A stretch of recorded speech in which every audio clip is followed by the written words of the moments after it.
Rationnel et cartésien, il peut résoudre n'importe quelle énigme, les yeux fermés.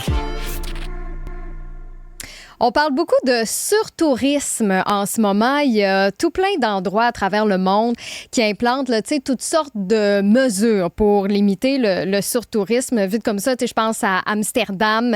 C'est l'été passé, je pense qu'ils ont adopté une motion pour que les bateaux de croisière accostent hors de son centre historique. Il y a Venise aussi récemment qui demande maintenant aux touristes journaliers de payer un certain montant pour venir passer la journée dans la ville. Les îles de la Madeleine aussi qui demandent à partir du, je pense que c'est le 1er mai ou 7 mai? C'est le 7 mai. 7 mai. Le 1er juillet, c'est début mai. Début mai, qui demande maintenant une redevance qu'on va collecter. Ça va aider à toutes sortes de choses. Ça va aider à la collecte de matières résiduelles. Mais ça c'est va un petit peu différent, les îles. C'est-à-dire que... Ouais. Parce qu'en plus, oui, il y a beaucoup de touristes, mais c'est qu'eux, leur prétention, c'est que ça coûte cher être les îles. Tu sais, je veux dire, ouais. Ils peuvent pas... c'est un banc de sable, les îles. Fait qu'ils peuvent pas enfouir leurs déchets. Il faut qu'ils sortent leurs déchets. Ils ont un paquet de problèmes, de mais contraintes. Mais s'il n'y avait pas beaucoup de touristes non plus à l'année... Oui, ça amène des retombées. Ça va aider aussi aux installations récréo-touristiques. C'est ce qu'ils promettent. Ils disent que tout l'argent va aller à des meilleures installations. Mais en tout cas, il y a certaines mesures. Là, mais je te laisse finir, mais je vais dire quelque chose de terrible sur le surtourisme après. Ah oui? OK, bon. Une autre version de...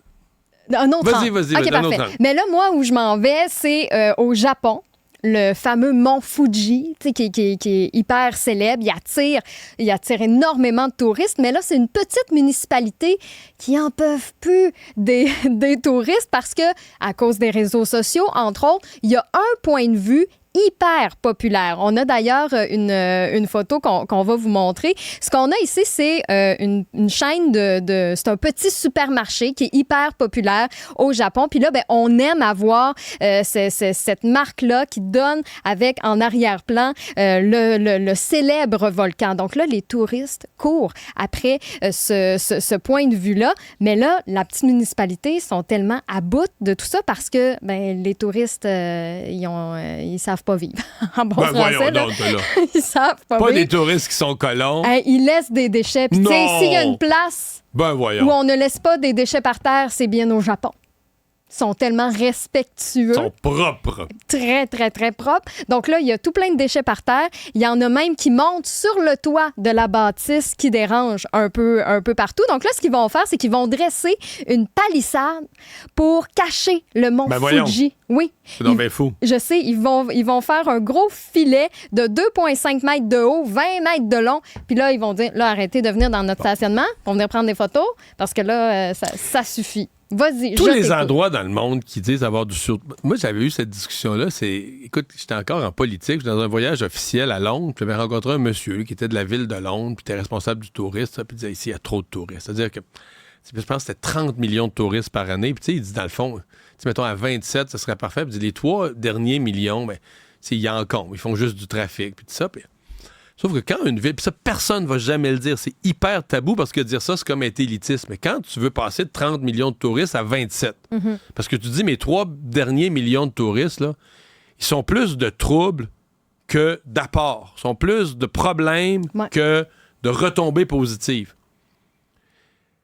Le touriste que tu veux plus, est-ce que c'est le touriste qui arrive de New York, full d'argent, meilleur restaurant, laisse de l'argent dans les plus beaux hôtels? Là, tu me parles de sélection de touristes? Ou c'est l'étudiant qui vient avec son pack-sac, qui mange rien, qui dépense 9 piastres par jour, qui sait...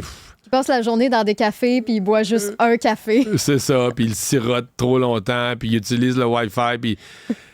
Fait que... Mais ça, tout le monde va te dire, si tu poses la question à un officiel, à un maire de ville, il va te dire, non, pas du tout, jamais, là. Mais inévitablement, quand tu dis que tu as une politique pour réduire le nombre de touristes, tu chasses ceux qui n'ont pas les moyens. Tu veux garder dans ta ville ceux qui laissent des retombées, ceux qui laissent de l'argent.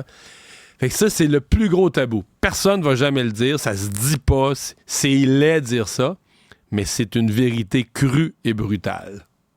Mais donc, ça serait... c'est un petit peu plate, parce qu'en même temps, tu te dis, écoute, des étudiants, des jeunes qui n'ont pas beaucoup de sous, mais qui veulent faire le tour du monde, c'est le fun, c'est formateur. Mais comment t'arrives pour séparer tes touristes en demandant un montant en entrant dans le pays? T'sais, ça se fait par un ensemble de petits moyens pour que tout coûte quelque chose, tout coûte plus cher, puis tout ça, puis de dessouffler celui qui n'a pas d'argent, il va finir par se dire hey, j'ai eu tout ça, ce ville-là, moi, je vais sacrer mon camp. Je vais m'en aller ailleurs, m'en aller en campagne. C'est moins illustré quand t'en parles. C'est moins écolo parfait quand j'en parle. Ouais. Non, t'as raison, mais je l'avais pas vu comme ça, mais c'est vrai qu'il y a toujours...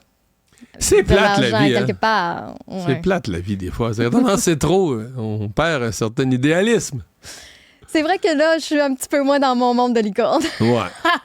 C'est pas bon que tu te tiennes avec moi. C'est pour ça que j'ai juste une intervention dans ton épisode, Mario. Je pense que nos boss, ils disent, faut pas...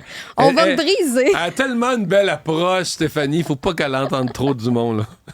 On est en train de me briser. Oh! Non, mais on fait des blagues. J'apprends plein de choses quand même. Tu m'éveilles sur d'autres sujets, Mario. Et d'ailleurs, ne manquez pas la chronique économie avec Francis Gosselin, comme à tous les jours dans l'épisode de Mario. Francis qui anime aussi avec Philippe Richard Bertrand le balado Prends pas ça pour du cash qu'on peut écouter en direct le samedi ou sinon aussi en formule balado sur l'application Cube ou au cube.ca. Et cette semaine, on le sait, il apporte toujours un autre regard sur l'économie. Ils vont revenir sur la grève de la SAC, ça a fait énormément jaser.